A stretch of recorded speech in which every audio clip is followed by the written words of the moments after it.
السلام علیکم defence lovers friends, defence updates میں ارجنٹینا کی GF-17 تھنڈر بلاک 3 ایکوزیشن سے متعلق پیش رفت پر بات کریں گے۔ متحدہ عرب امارات کی ترکی سے ریکارڈ ڈرونز خریدنے کی خواہش، ہنگری کی اسرائیلی سسٹم میں دلچسپی، امریکی B-52 طیاروں کی F-35 کے ساتھ ٹریننگ، جاپان، بنگلہ دیش اور نیدرلینڈز سمیت دیگر اہم بین الاقوامی دفاعی خبریں بھی اس ویڈیو میں شامل ہوں گی۔ So let's start.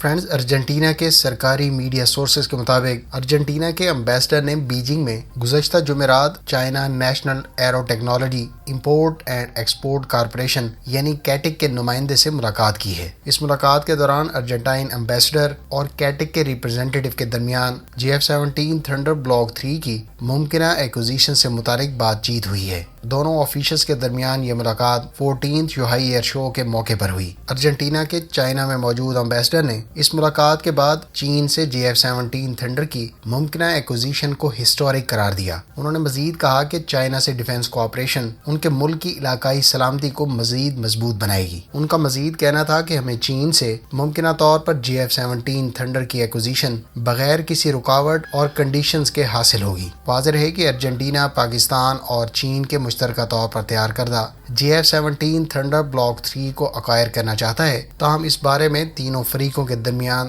بات چیت گزشتہ کچھ عرصے سے جاری ہے۔ دوسری جانب ارجنٹینا چائنیز کمپنی نورینکو سے آرمرڈ پرسنل کیریئر بھی ایکوائر کرنے کی کوششوں میں ہے۔ فرینڈز، بنگلہ دیش کی آرمی کے بارے میں اطلاعات ہیں کہ اس نے چائنا سے حال ہی میں حاصل کردہ VT-5 لائٹ ٹینکس کو ملٹری ایکسرسائز کے دوران ٹیسٹ کیا ہے۔ VT-5 لائٹ ٹینک پر یہ پہلے فائرنگ ٹیسٹ تھے جو بنگلہ دیشی آرمی کی طرف سے کنڈکٹ کیے گئے ہیں۔ یاد رہے کہ 2021 میں چائنا کی طرف سے بنگلہ دیش کو 44 VT-5 لائٹ ٹینکس ڈلیور کیے گئے تھے، جن کو ٹائپ 15 ٹینکس بھی کہا جاتا ہے۔ اس سے پہلے بنگلہ دیش کی آرمی چائنا سے MBT 2000 کے 44 یونٹس بھی ایکوائر کر چکی ہے جو 2011 میں آرڈر کیے گئے تھے۔ VT-5 ٹینک کو 105 ملی میٹر کی مین گن سے اکوپ کیا گیا ہے اور یہ ٹینک میدانی علاقوں کے علاوہ بلند پہاڑی علاقوں میں بھی کارآمد ہے۔ چین کی آرمی نے اس ٹینک کو حال ہی میں انڈیا کے ساتھ ملحقہ بارڈر پر بلند پہاڑی علاقوں میں بھی تعینات کیا ہے۔ فرینڈز، جاپان کے میڈیا سورسز کا دعویٰ ہے کہ ان کا ملک اٹلی اور UK کے ساتھ نیکسٹ جنریشن فائٹر سے متعلق ایگریمنٹ کو فائنلائز کرنے کے پروسیس میں ہے۔ اس سے پہلے جاپان نے برطانیہ کی طرف سے لیڈ کیے جانے والے Tempest next generation fighter year craft کے پروجیکٹ میں شمولیت میں دلچسپی کا اظہار کیا تھا۔ جاپان ماضی میں اپنے FX فائٹر کے نام سے نیکسٹ جنریشن فائٹر بنانے کے پروگرام کا اناؤنس کر چکا ہے، تاہم اس بارے میں کوئی خاص پیش رفت نہیں ہو سکی تھی۔ لہٰذا جاپان نے نہ صرف برطانوی کمپنیوں سے بلکہ حال ہی میں اٹلی کے ساتھ بھی نیکسٹ جنریشن فائٹر ایئر کرافٹ کی ڈیولپمنٹ سے متعلق رابطے کیے ہیں۔ جاپان اٹالین کمپنی کو FX فائٹر کے لیے نئے انجن کی ریسرچ کی غرض سے متسوبیشی اور رولز رائس کے ساتھ مل کر کام کرنے کا خواہش مند ہے۔ اس بارے میں تینوں فریقین کے درمیان فارمل ایگریمنٹ بہت جلد متوقع ہے۔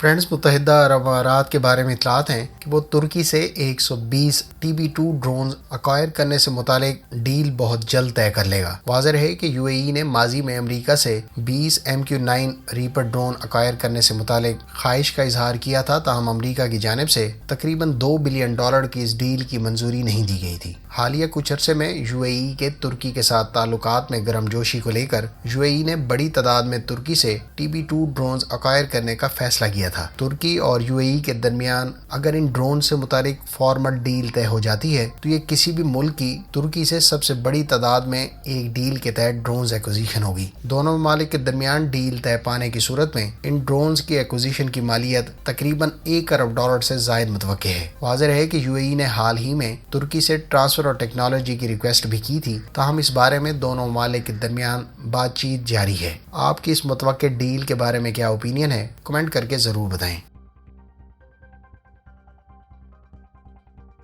فرینڈز، ہنگری کے بارے میں اطلاعات ہیں کہ وہ اسرائیلی ساختہ Iron Dome year defence system acquire کرنے کا خواہش مند ہے۔ اس سے پہلے ہنگیرین منسٹری آف ڈیفنس کی جانب سے اسرائیل سے ایلٹا ریڈارز بھی آرڈر کیے گئے تھے، جن کی اطلاعات 2020 کے آخر میں سننے کو ملی تھی۔ واضح ہے کہ الٹا ریڈار آئرن ڈوم سسٹم کا اہم کمپوننٹ سمجھا جاتا ہے، تاہم اسرائیل کی جانب سے آئرن ڈوم سسٹم ایکسپورٹ کرنے کے حوالے سے ریلیکٹنسی دیکھنے کو ملتی رہی ہے۔ دوسری جانب اسرائیل اور ہنگری کے اچھے دفاعی تعلقات ہیں۔ ہنگری نے کچھ عرصہ پہلے اسرائیل سے اسپائک اینٹی ٹینک میزائلز اور آرمرڈ انفینٹری وہیکلز اکوائر کرنے کا بھی اعلان کیا تھا۔ واضح ہے کہ آئرن ڈوم ایک short range air defence system ہے جو incoming rockets, artillery shells, حتیٰ کہ air to ground guided missiles کو بھی انٹرسیپٹ کر سکتا ہے۔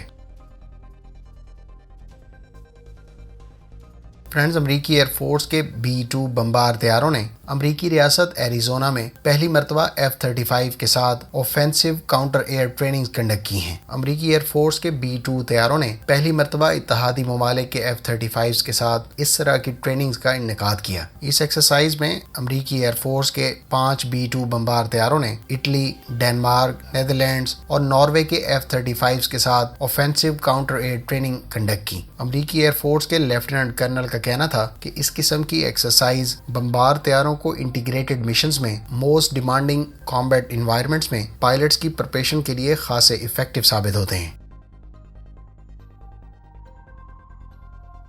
فرینڈز، نیٹو کی مشترکہ ایکسرسائز فالکن آٹم 2022 کے سلسلے میں نیدرلینڈز، پولینڈ اور امریکہ کے ڈیفرنٹ ہیلی کاپٹرز نیدرلینڈز پہنچ گئے ہیں۔ یہ اس مشترکہ ایکسرسائز کا آخری ہفتہ ہے جس میں ان تینوں ممالک کے مختلف ہیلی کاپٹر سے ایئر اسالٹ آپریشنز نیدرلینڈز کے سٹی ایمسٹرڈیم اور نوٹر ڈیم کے کوسٹ کے درمیان کنڈکٹ کیے گئے۔ اس ایکسرسائز کے دوران امریکی ساختہ بلیک ہاک، چنوک اور اپاچی ہیلی کاپٹرز کے علاوہ پولینڈ اور نیدرلینڈز کے NH-90 اور دیگر ہیلی کاپٹرز نے شرکت کی۔ فرینڈز، ترک کمپنی ایسلسان کا تیار کردہ گوکر 35 millimetre multi purpose weapon system تمام طرح کے ٹیسٹ پاس کرنے کے بعد سروس میں شمولیت کے لیے اویلیبل ہے۔ ترک میڈیا سورسز کے مطابق گوکر 4 کلومیٹر کے ڈسٹنس پر ایریل تھریٹس جیسا کہ UAVs، لو فلائنگ ایئر کرافٹ اور ہیلی کاپٹرز کو انٹرسیپٹ کر سکتا ہے۔ ترکی اس 35 millimetre short range air defence system کو شپس کے علاوہ گراؤنڈ اسٹیشنز پر بھی استعمال کر سکتا ہے، جبکہ یہ سسٹم آرمرڈ وہیکلز پر بھی نصب کیا جا سکتا ہے۔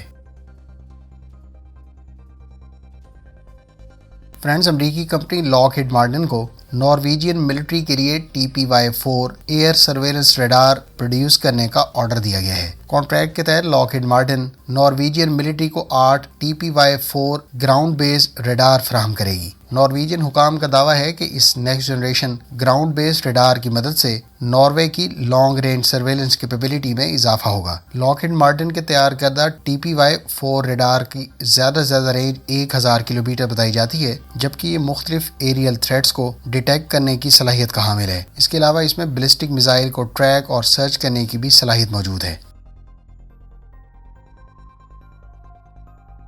فرینڈز، امریکی کمپنی بوئنگ کے KC-46 ایریل ریفیولر ٹینکر طیارے نے مسلسل 36 گھنٹے کی نان سٹاپ انڈیورنس کا ریکارڈ قائم کیا ہے۔ اس ایریل ریفیولر ٹینکر طیارے سے اس مشن کے دوران F-22 ریپٹر طیاروں کو ریفیول کیا گیا۔ یاد رہے کہ امریکی فضائیہ بڑی تعداد میں بوئنگ کے KC-46A ایریل ریفیولر ٹینکر طیارے کو استعمال کرتی ہے اور اسے دنیا کے most advanced multi mission aerial refueller tanker طیارے میں شمار کیا جاتا ہے۔ Friends, Russian Yantar shipyard نے کہا ہے کہ وہ انڈین نیوی کو پروجیکٹ 11356 کلاس کی فریگیٹ 2023 پہ شیڈول کے مطابق ڈیلیور کر دے گی۔ واضح رہے کہ INS توشیل دراصل انڈین نیوی کی اس سے پہلے سروس میں موجود تلوار کلاس فریگیٹس پر بیسڈ ہے، تاہم اس میں کچھ اپ گریڈ کی گئی ہیں۔ یاد رہے کہ انڈین نیوی ٹوٹل 6 تلوار کلاس فریگیٹس استعمال کرتی ہے، البتہ INS توشیل کی ڈسپلیسمنٹ 3620 ٹن اور لمبائی 124.8 میٹر بتائی گئی ہے۔ یہ 30 ناٹس کی سپیڈ سے 4850 مائلز کی رینج رکھتی ہے۔ اس شپ کے میجر ویپنز میں برہموس کروز میزائل اور رشین ساختہ ٹورپیڈوز قابل ذکر ہیں۔ فرینڈز، یہ تھیں آج کی ڈیفنس اپڈیٹس۔ امید ہے اس ویڈیو سے آپ کی معلومات میں اضافہ ہوگا۔ ملتے ہیں نیکسٹ ویڈیو کے ساتھ، اپنی دعاؤں میں یاد رکھیے گا۔ اللہ حافظ۔ پاکستان زندہ باد۔